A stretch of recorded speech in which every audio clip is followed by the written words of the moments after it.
স্ত্রী অবাক হয়ে বললেন, আমি কিরকম জান্নাতি আর আপনিই বা কেমন করে জান্নাতি? তখন আকসাম রহমতুল্লাহি আলাইহি বলেন, আমি এত কুচকুচে কালো সমাজের মধ্যে আমি গ্রহণযোগ্য না। কোন বাবা তার মেয়েকে আমার কাছে বিবাহ দিবে না। এই রঙের উপরে আমি সবর করেছি। আল্লাহ যেটা আমাকে দিয়েছেন এটা আমার জন্য বড় নিয়ামত। এই সবর আর এই ধৈর্য ধরার কারণে তোমার মতো একজন সুন্দরী নারী আমার কপালে আল্লাহ জুটাইয়া দিয়েছেন। এটা কেমন করে জুটাইয়া দিলেন? এর দ্বারা বোঝা যায় তুমি আমার মতো একজন বিশ্রী চেহারার পুরুষকে পেয়েও একটা দিন তুমি অসন্তুষ্ট করো নাই। তুমি কখনো আমার চেহারা নিয়ে কথা দাও নাই, মন্দ কথা বলো নাই। তুমি সবর করছো, তুমি ধৈর্য ধরছো। আর আমি কুচকুচে কালো ইমামে আসসাম, আমিও এমন সুন্দর একজন মহিলা পাইয়া আল্লাহর কাছে শুকরিয়া আদায় করছি। আর তুমিও আল্লাহর কাছে সবর করছো। সবর আর শুকরিয়ার বিনিময়ে আল্লাহ তাআলা অবশ্যই রাজি হইয়া তোমাকেও জান্নাতি দিবেন, আমাকেও জান্নাতি দিবেন। আলহামদুলিল্লাহিল্লাযী জাআলা আশ-শামসা ওয়াল কামারা বিহিসবান ওয়ান নাজমা ওয়াশ-শাজারা ইয়াসজুদান ওয়া ফাদ্দালা জামানান আলা সামান কামা ফাদ্দালা মাকানান আলা মাকান وإنسانا على إنسان ونشهد أن لا إله إلا الله وحده لا شريك له ونشهد أن سيدنا وسندنا وحبيبنا ومولانا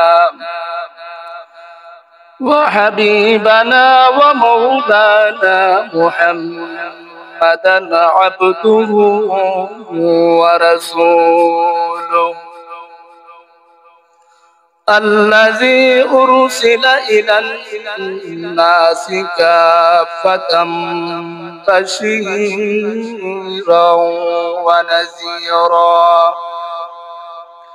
وداعيا إلى الله بإذنه وسراجا وقمرا منيرا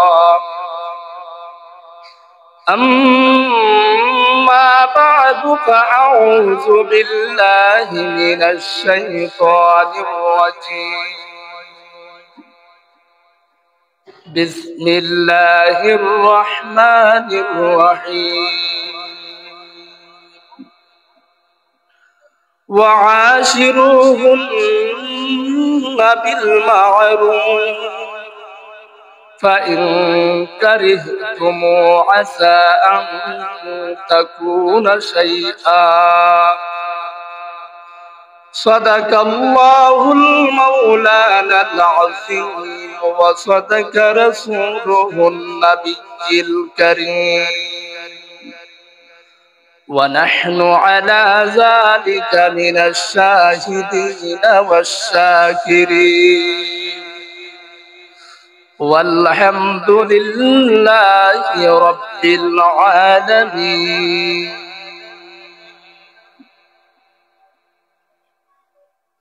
উপস্থিত পবিত্র জুমা বারের দিনে আগত ইসলাম প্রিয় ধর্মপ্রাণ মুসলমান ভাইরা, আল্লাহ সুবহানাহু ওয়া তাআলার দরবারে লাখ কোটি শুকর আদায় করছি, যিনি আমাদের প্রত্যেককে দয়া এবং মায়া করে সালাতুল জুমার নামাজ পড়ার জন্য মসজিদে আসার বসার অংশগ্রহণ করার একক ক্ষমতা একক তৌফিক দান করেছেন। ওই মর্মে শুকরিয়া তার হিসাবে রবের দরবারে কালিমাতুশ শুকর আদায় করি। আমরা প্রত্যেকে বলি আলহামদুলিল্লাহ। মুআজ্জাজ হাজিরিন, বর্তমান চলিত মাস শাবান মাস, আগত মাস রমজান মাস। আমি আপনাদের খেদমতে সূরা নিসার সম্ভবত 19 নম্বর আয়াতের একাংশ তিলাওয়াত করছি। এই আয়াতকে সামনে রেখে অল্প সময় কিছু সময় আপনাদের খেদমতে কিছু আলোচনা তুলে ধরার চেষ্টা করব, যদি আল্লাহ পাক তৌফিক দান করেন। ওয়া মা তাওফীকি ইল্লা বিল্লাহ। আল্লাহ সুবহানাহু ওয়া তাআলা তিলাওয়াতকৃত আয়াতের মধ্যে বলেন, ওয়া আশিরুহুন্না বিল মা'রুফ, স্ত্রীদের সাথে সুন্দরভাবে জীবন যাপন করো। এরপরে আল্লাহ সুবহানাহু ওয়া তাআলা বলেন, ফা ইন কারিহতুমুহুন্না, তোমরা যদি তাদেরকে অপছন্দ করো, তোমরা যদি তাদেরকে অপছন্দ করো, হয়তোবা এর মধ্যে আল্লাহ তাআলা কল্যাণকর রেখেছেন, উপকার রেখেছেন, অথচ মানুষ তোমরা এটাকে অপছন্দ করো। আল্লাহ সুবহানাহু ওয়া তাআলা এই আয়াতে কারিমার মধ্যে স্বামী স্ত্রীর কিছু আলোচনা তুলে ধরছেন। আগত রমজান মাস, এই জন্য শাবান মাসের পয়লা জুমা এর আলোচনাটা করা খুবই প্রয়োজন। কারণ হলো, আমার ঘর থেকে নিয়ে প্রত্যেকটা মানুষের ঘর 11 মাস তেমন একটা কোনো মাত্রতা নাই, কিন্তু রমজান মাস আইলে প্রত্যেকেরই সেন্টিমিটার গরম। যেমন স্বামী তেমন স্ত্রী উঁচু আওয়াজে কথা বলে। এই জন্য রমজান আসার আগে আগে এই ওয়াজ প্রত্যেকটা মহিলা জাতির শোনা প্রয়োজন, পুরুষ জাতিরও শোনা প্রয়োজন। এই জন্যই সূরা নিসার 19 নম্বর আয়াতে কারিমা আপনাদের সামনে তিলাওয়াত করছি। আল্লাহ রাব্বুল আলামিন বলেন, আমি স্ত্রী জাতিদেরকে পাজরের হাড্ডি দ্বারা সৃষ্টি করেছি। অতএব পাজরের হাড্ডি থাকে নরম, পাজরের হাড্ডি থাকে বাঁকা, পাজরের হাড় থাকে বাঁকা এবং নরম। এই হাড্ডি, এই বাঁকা হাড়কে যদি আপনি শক্ত করবার চান, সোজা করবার চান, তাহলে ভাঙ্গিয়া যায়। আল্লাহ সুবহানাহু ওয়া তাআলা বলেন, বাঁকা আছে তাকে বাঁকার মতোই থাকতে দাও, সোজা করবা তো ভাঙ্গি যাইব। এটা সোজা করার জিনিস না। প্রিয় নবী রাসূল করিম সাল্লাল্লাহু আলাইহি ওয়াসাল্লাম বুখারী ও মুসলিমের বর্ণনায় হযরত আবু হুরায়রা রাদিয়াল্লাহু তাআলা আনহু, প্রিয় নবী রাসূল করিম সাল্লাল্লাহু আলাইহি ওয়াসাল্লাম ইরশাদ করেন, আল্লাহ তাআলা মহিলা জাতিকে বাম পাজরের হাড় থেকে সৃষ্টি করেছেন। অতএব যার সৃষ্টি বাঁকা, যার সৃষ্টি নরম, এই মানুষকে যদি আপনি গরম করেন, এই মানুষকে যদি আপনি সোজা করতে চান, নরম আর নরম থাকবে না, বাঁকা আর বাঁকারে সোজা করতে গেলে আর সোজা হবে না, ভাঙ্গিয়া যাইবে। অতএব এই অবুঝ অবহেলা নারীর প্রতি স্বামী তুমি তার খারাপ ব্যবহারে, তার খারাপ আচরণে তুমি সবর করো এবং ধৈর্য ধরো। প্রিয় নবী রাসূল করিম সাল্লাল্লাহু আলাইহি ওয়াসাল্লাম বলেন, স্ত্রীদের দুর্ব্যবহার, স্ত্রীদের দুর্ব্যবহার, খারাপ ব্যবহার যদি কোনো স্বামী সহ্য করে, আল্লাহ সুবহানাহু ওয়া তাআলা তাকে কেমন মর্যাদাবান বানাইবেন এবং পুরস্কৃত করবেন। গ্রন্থের বর্ণনায় পাওয়া যায়, ওই স্বামীকে, ওই পুরুষকে আল্লাহ তাআলা আইয়ুব আলাইহিস সালাতু ওয়াস সালামের মতো পুরস্কৃত করবেন। সুবহানাল্লাহ। এরপরে প্রিয় নবী সাল্লাল্লাহু আলাইহি ওয়াসাল্লাম বলেন, যে স্ত্রী স্বামীর বকাঝকা, স্বামীর অত্যাচার, তার জুলুম সহ্য করে, আল্লাহ তাআলা ফেরাউনের স্ত্রী হযরত আসিয়া রাদিয়াল্লাহু তাআলা আনহার মতো মর্যাদা দান করবেন এবং তাকে পুরস্কৃত করবেন। সুবহানাল্লাহ। আল্লাহ সুবহানাহু ওয়া তাআলা স্ত্রীদের সঙ্গে সৎ ব্যবহারের কথা বলছেন স্বামীদের, এবং তার সহিত মঙ্গলজনক উপদেশ গ্রহণ করো, তার সঙ্গে তুমি ভালো কথা বলো। এখন আপনি আমার প্রত্যেকেরই প্রশ্ন, স্ত্রী যদি মন্দ হয়, স্ত্রী যদি ভালো না হয়, অনেক মহিলারা আছে স্বামীর মুখে মুখে তর্ক ঝগড়া, এখন এই স্ত্রীর ব্যাপারে গ্রন্থের বর্ণনায় পাওয়া যায় এটার মধ্যেও কোনো কল্যাণ আছে? তুমি চুপ করো, তুমি নরম হয়ে যাও, কারণ ও অবুঝ, ও অবলা, তার মন নরম, তাকে বুঝানোর চেষ্টা করো। আর সুজা যদি করবার চাও, ভাঙ্গিয়া যাইব, মানে তালাক হয়ে যাবে, সংসার ধ্বংস হয়ে যাবে। এই জন্য আল্লাহ রাব্বুল আলামিন বলেন, আমি পরিবারের প্রধান কর্মকর্তা বানাইলাম, পরিবারের প্রধান পরিচালক বানাইলাম, সংসারের পরিচালক বানাইলাম পুরুষকে। আল্লাহ তাআলা পুরুষের ব্যাপারে বলছেন, আমি তাকে প্রধান বানাইলাম। এই জন্য বানাইছি যে তার দুঃখ কষ্ট এ ধৈর্য ধরতে পারে। একজন স্ত্রীকে যদি আপনি, একজন মহিলাকে যদি আপনি একটি কথা বলেন, তার মনে অনেক কষ্ট হয়, অনেক দিন পর্যন্ত ওই কষ্টের কথা মানুষের ধারে ধারে বলে বেড়ায়। কিন্তু একজন পুরুষ যেমন পরিবারের কষ্ট সহ্য করতে পারে, ঠিক তেমনি ভাবে সমাজের কষ্ট সে সহ্য করতে পারে, রাষ্ট্রের কষ্ট সে সহ্য করতে পারে।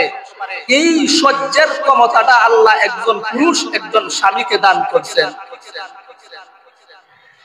এটা অবশ্যই পুরুষকে কি করতে হবে? ধৈর্য ধরতে হবে। প্রিয় নবী রাসূল করিম সাল্লাল্লাহু আলাইহি ওয়াসাল্লাম এক হাদিসের মধ্যে উল্লেখ করেন, একটা পুরুষ যখন সর্বপ্রথম বিবাহের কাজ সম্পন্ন করব, তখন সর্বপ্রথম কাজটা হলো স্বামীর স্ত্রীর ঘরের মধ্যে আনার পর কপাল বরাবর চুল আছে, চুলের মুঠির ধরে একটা দোয়া আছে, ওই দোয়াটা পড়বে।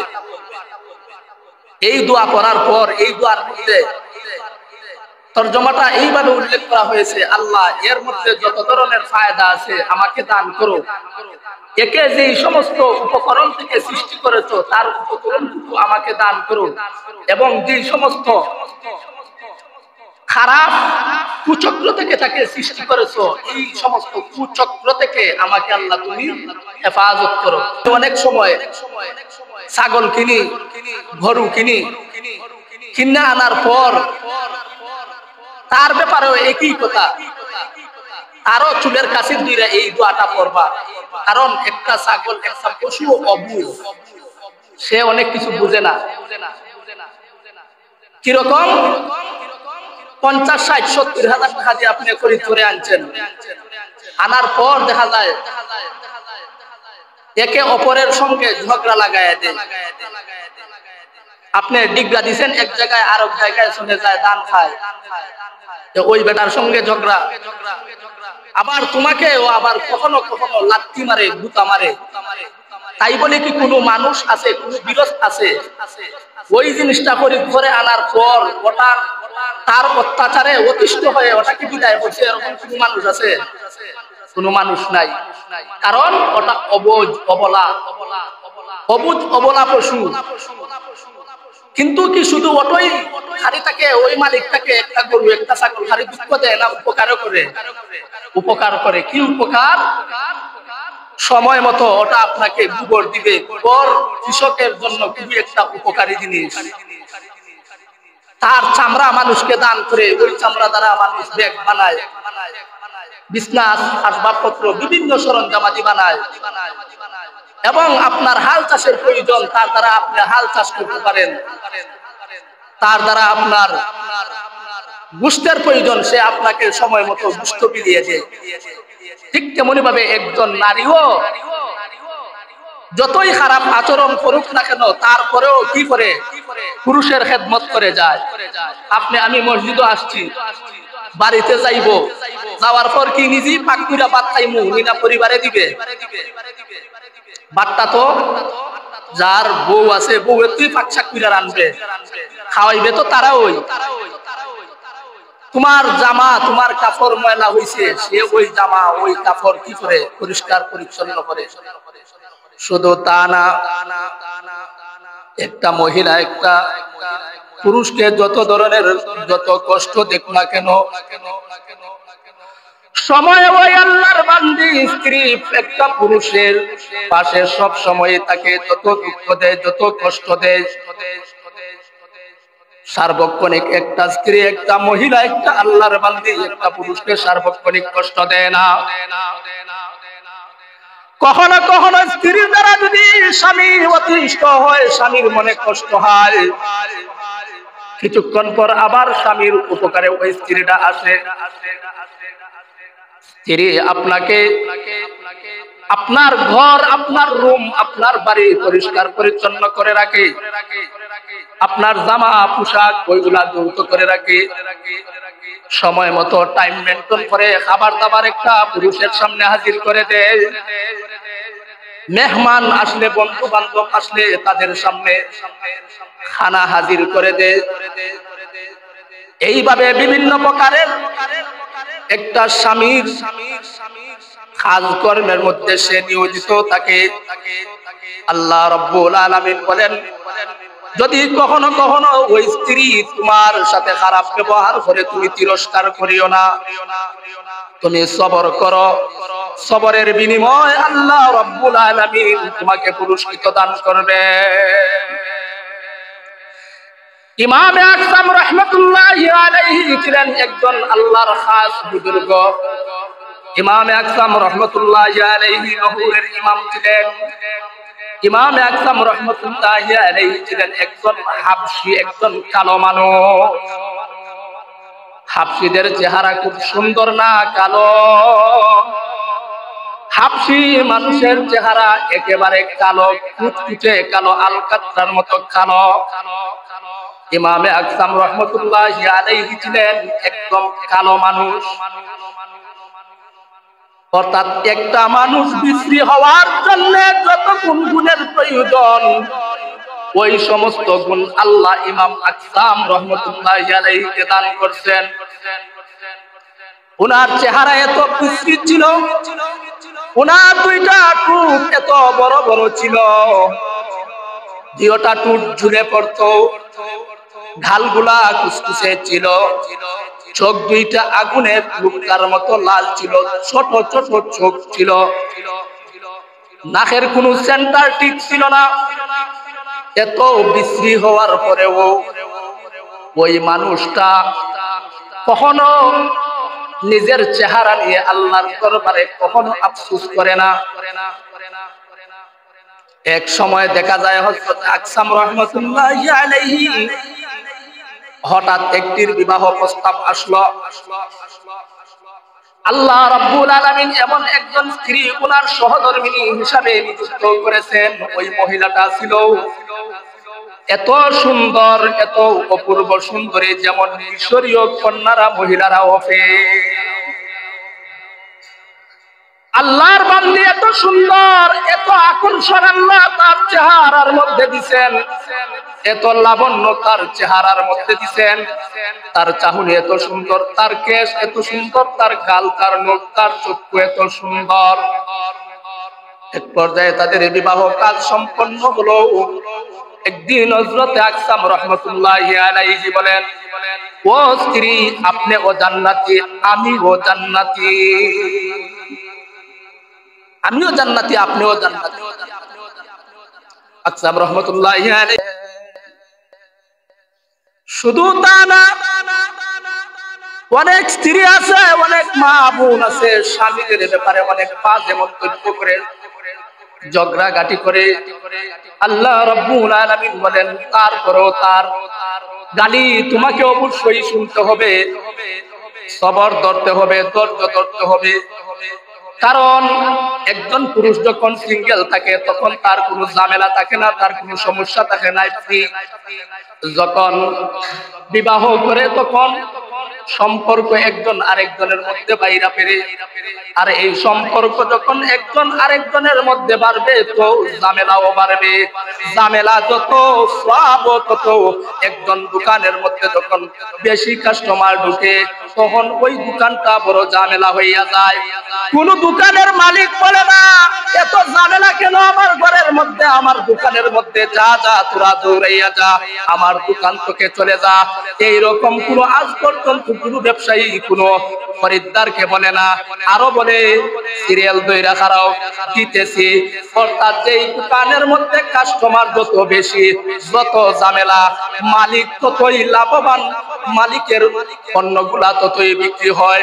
ঠিক তেমনি ভাবে আল্লাহ রাব্বুল আলামিন বলেন, একটা পুরুষ বিবাহ করার পর ঝামেলা নিজেই সৃষ্টি করলো, আর এর ঝামেলাটাই আল্লাহ রাব্বুল আলামিন বলেন ইবাদত। এই ঝামেলাটাই ইবাদত। ইবাদতের উদ্দেশ্যে আল্লাহ কি করছেন, মানুষকে সৃষ্টি করছেন। এমনও ঘটনা আছে কিতাবের বর্ণনায় পাওয়া যায়, স্ত্রীরা পুরুষদের ব্যাপারে বাজে মন্তব্য করে, গালিগালাজ করে। স্বামী যতই হাজার ভালো কাজ করুক না কেন, যদি কোনো না কোনো দিন একদিন সমস্যা হয়, এই তো রমজান মাস আসতেছে, লবণ অথবা মরিচ একটু কম দিয়া দেখেন, ঘর আর ঘর থাকে না। এই জন্য আল্লাহ রাব্বুল আলামিন বলেন, ও পুরুষ, তুমি তাদের যতই করো, মাথার ঘাম পায়ে পালাইয়া তার জন্য সদাই আনবা, বাজার আনবা, কাপড় চোপড় আনবা, এভরিথিং, যত সমস্যা আছে তুমি দূর করবা। একদিন তুমি যদি একটু ব্যতিক্রম করো, ওই আল্লাহর বান্দি না শুকুর করবে, বলবে তোমার ঘরে আইয়া জীবনে ঐতি পাইলাম না, শান্তি পাইলাম না। এই কথাটা স্বয়ং আল্লাহর রাসূল সাল্লাল্লাহু আলাইহি ওয়াসাল্লাম বলেছেন যে এই কথাটা তোমাকে তোমার স্ত্রী বলবে, এই জন্য তুমি তিরস্কার করতে পারবা না, তুমি সবর করবা, তুমি ধৈর্য ধরবা। আর এই ধৈর্য আর সবরের মধ্যেই রয়েছে পুণ্য এবং সওয়াব। এই সওয়াব হাসিল করতে গিয়া অনেক মানুষ নিজের জীবন পর্যন্ত বিলিয়ে দিছে। এক আল্লাহর ওলি, যার নাম হলো আবুল হাসান খানকি রহমাতুল্লাহি আলাইহি, খুব বিশ্ববিখ্যাত একজন ওলি। এই আবুল হাসান খানকি রহমাতুল্লাহি আলাইহির এক স্ত্রী, যেই মানুষ ওই মহিলার একটা বুলি, একটা বাণী শুনছে, তার স্মরণ হওয়ার আগ পর্যন্ত ওই মহিলার বাড়ি দিয়া আর গেছেন। এখন বুঝেন কি পরিমাণ মহিলার স্পিরিট মুখের। তার কথা এত কর্কট, এত বিশ্রী, যেমন তার কথা দিয়া কাশি বের হয়, এইভাবে কাশি শরীরের মধ্যে লাগলে রক্ত বের হয়, এইভাবে তার কথা বার হয় কাশির মতো। কেউ আবুল হাসান খানকি রহমাতুল্লাহি আলাইহি ওই মহিলাকে বিবাহ করলেন। একদিন হযরত জামি রহমাতুল্লাহি আলাইহি একটা মাসআলা বুঝার জন্য ওনার বাড়িতে যাওয়ার জন্য রওনা হয়ে গেলেন। এক পর্যায়ে বাড়িতে গেলেন, আল্লাহর বান্দা আল্লামা জামি রহমাতুল্লাহি আলাইহি যখন ওনার বাড়ির মধ্যে গেলেন, বাড়ির ভিতরের প্রবেশ করবার পূর্বেই বাউন্ডারির সামনে একটা দাগ দিয়া বললেন, আল্লাহর বান্দা আবুল হাসান খানকি, আপনি কি আছেন? ঘর থেকে কোনো আওয়াজ নাই। দ্বিতীয়বার আবার ডাক দিলেন, হুজুর আপনি কি আছেন? দ্বিতীয়বারও কোনো আওয়াজ নাই। তৃতীয়বার আল্লামা জামি রাহমাতুল্লাহি আলাইহি যখন ডাক দিলেন, হুজুর আপনি কি আছেন? তখন ঘর থেকে একটা মহিলার একটা বিশ্রী আওয়াজ, একটা বদ আওয়াজ আসছে, একটা শক্ত আওয়াজ আসছে। যেই শব্দ শোনার জন্য আল্লামা জামি রহমাতুল্লাহি আলাইহি বলেন, আমি অপেক্ষায় ছিলাম না। এত বিশ্রী ভাষায়, এত বিশ্রী কণ্ঠে কর্কটি খাটাইশা কণ্ঠে এসে বলো, আবুল হাসান এখানে নাই। আবুল হাসান সে একটা প্রতারক, সে একটা জালেম, সে একটা বঙ্গ। এইরকম একটা ভালো মানুষকে খারাপ বলার জন্য, খারাপ বানানোর জন্য যতগুলা ভাষার প্রয়োজন, ততগুলা শব্দের প্রয়োজন, ওই সমস্ত শব্দ আল্লাহর বান্দি ওই আবুল হাসান খেরকানী রহমতুল্লাহি আলাইহির স্ত্রী আল্লামা জামিকে বলে দিয়েছে।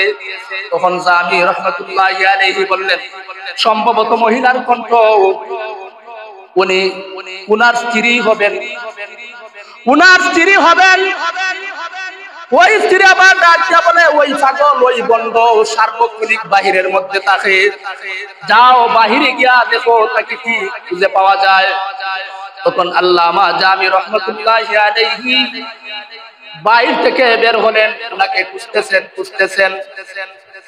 আবুল হাসান খেরকানী রহমতুল্লাহি আলাইহি অধিকাংশ সময় যখন বাহিরে হতেন, তখন মুতালা করার জন্য, ইবাদত বন্দেগী করার জন্য গভীর জঙ্গলে চলে যেতেন, অথবা পাহাড় থেকে অনেক দূর নদীর পাড়ে বসে আল্লাহর জিকির করতেন, আল্লাহর ইবাদত বন্দেগী করতেন।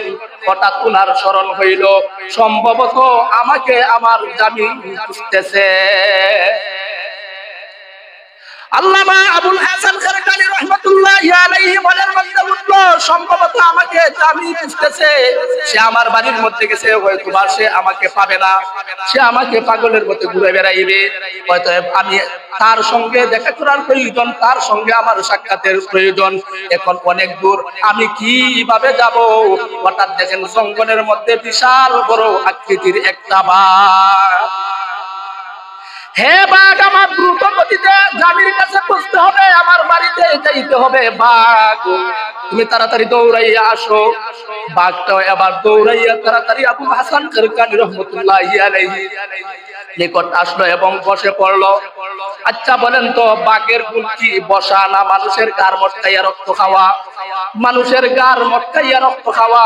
কিন্তু বাঘটা আসে আবুল হাসান খেরকানীর পায়ের কাছে বসে পড়লো। আল্লামা আবুল হাসান খেরকানী রহমতুল্লাহি আলাইহি ওই বাঘের উপরে উঠলেন। বাঘ এবার দাঁড়াইলো। এই জংলাপসির একটা স্বভাব আছে, যতক্ষণ পর্যন্ত আপনি চাবুক মারছেন না ততক্ষণ পর্যন্ত ওটা সরবে না। এখন খেরকানীর কাছে কোনো চাবুক নাই, কোনো ধরনের লাঠি নাই, কোনো ধরনের কঞ্চি নাই, কি করবেন? বিশাল বড় সাপ দেখা যায়, অজগর সাপ। সাপকে ডাক দিয়া বললেন, ও জঙ্গলের সাপ, তুই আমার কাছে আয়, আমার লাঠির খুব প্রয়োজন, চাবুকের প্রয়োজন। খেরকানী রাহমাতুল্লাহি আলাইহির কাছে ওই সাপটি চলে আসলো। তার মাথাটা ফোন করা ছিল, ওটাকে আর এইভাবে রাখছে না, একটা রশির মতো করে দিয়েছে। আবুল হাসান খেরকানী রহমতুল্লাহি আলাইহি ওটাকে চাবুক ব্যবহার করলেন আর বাঘকে মারতে আরম্ভ করলেন, আঘাত করলেন। যতই আঘাত করেন ওই বাঘটা দৌড়াইয়া যায়। এক পর্যায়ে আল্লামা জামির সঙ্গে ওনার দেখা। আল্লামা জামি রহমতুল্লাহি আলাইহি আবুল হাসান খেরকানী রহমতুল্লাহি আলাইহিকে দেখে অবাক। কি রে, বাড়ির ভিতরে কিতা বক্তব্য শুনলাম, তাই নাকি দুকা, তাই নাকি বাটফার, তাই নাকি দুকাবাজ, তাই নাকি ভণ্ড, আর এখন দেখতাছি বাঘের উপরে উনি সোয়ার। শুধু বাঘের উপরে সোয়ার নাই, বিশাল বড় সাপে উনি কি বানাইছে, চাবুক বানাইছে। এখন উনি আশ্চর্য হয়ে গেলেন। আশ্চর্য হয়ে যাওয়ার পর আল্লামা আবুল হাসান খেরকানী জামিকে বললেন, ও জামি, কিসের জন্য আমাকে খুঁজতেছো, একটু কি বলা যাবে? ওই হুজুর কি কইমু, শুনাইলাম কি আর দেখলাম কি, সেটা আমি কইবার ছিলাম, আমি ভুলে গেছি, আর আমার স্মরণ নাই। মেরে মুহতারাম হাজরিন, যেই কথাটা বলতে চেয়েছিলাম, আল্লাহ সুবহানাহু ওয়া তাআলা বলেন, একজন দুর্ব্যবহার করনেওয়ালা স্ত্রীর কথা যদি একজন স্বামী হজম করতে পারে, আল্লাহ তাআলা তাকে এমন মাকামে পৌঁছাইবেন, ওই স্ত্রী একজন পুরুষকে না মানলে কোনো সমস্যা নাই, তামাম পৃথিবী আপনাকে মানবে। বাঘ মানছে নি, হিংস্র বাঘ মানছে। ওই সাপ মানুষকে দংশন করে মেরে ফেলার কথা, ওই সাপ মানছে। আবুল হাসান খেরকানী রহমতুল্লাহি আলাইহি উনাকে বললেন, যেটা দেখছো, যেটা শুনছো সত্যই, কিন্তু এই সত্যটা আমি মেনে নিয়েছি। তুই আমার স্ত্রী আমাকে যতই গালি দেয়, যতই আমাকে মানুষের সামনে আমার বদনাম কইয়া কইয়া বেড়াইতেছে, আল্লাহ তাআলা এর বিনিময়ে এই ধৈর্য ধরার কারণে আমি আবুল হাসান সরকারি অনেক বড় আল্লাহ আমাকে সম্মান দিবেন, দুনিয়াতেও সম্মান দিবেন, পরকালেও আমাকে সম্মান দিবেন। এই কথাটাই আল্লাহ সুবহানাহু ওয়া তাআলা বলেন, কি বলেন? ওয়াশিরুহুন্না বিল মা'রুফ فإن كرهتموهن فعسى أن تكرهوا شيئا ويجعل له فيه خيرا كثيرا।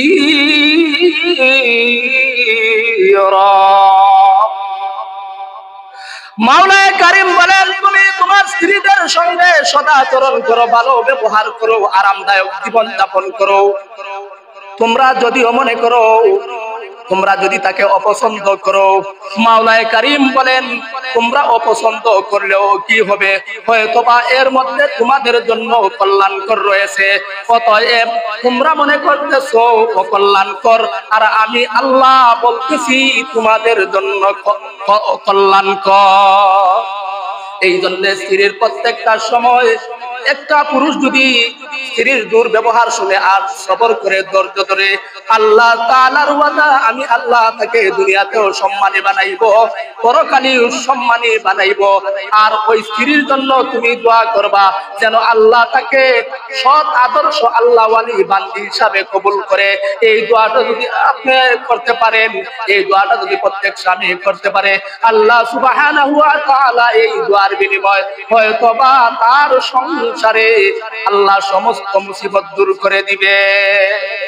মুআজ্জাজ হাজিরিন, অনেক সময় লম্বা আলোচনা, আল্লাহ তাআলা যেন আপনি আমাদের প্রত্যেকেই সামনে রমজান শরীফ আসতেছে, একে অপরের যেন আপনি আমি মহব্বত আর ভালোবাসা পয়দা করিয়ে দেন। আল্লাহ তাআলা যেন আপনি আমাদের পরিবারকে শান্তির পরিবার হিসাবে কবুল করেন, সেই আশা ব্যক্ত করে আমি আজকের আলোচনা এখানে শেষ করলাম। আলহামদুলিল্লাহি রাব্বিল আলামিন।